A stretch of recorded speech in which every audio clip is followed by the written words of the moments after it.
Dit is het verhaal van Julkes Uithof.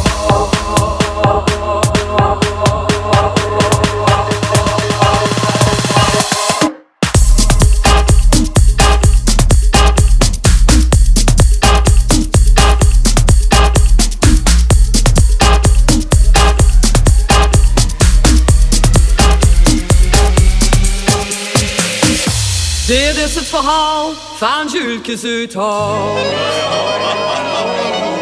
Een manneke, zo schoen en fien.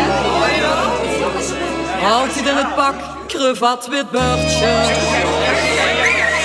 Maar ook zo terug, wie terug wie. Hier is de beste van alle klerken. Hans Suzat is met hem gebaard.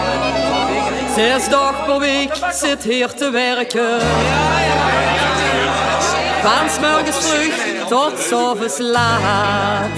Maar zaterdags na het werk werd Julke nog niet naar bed.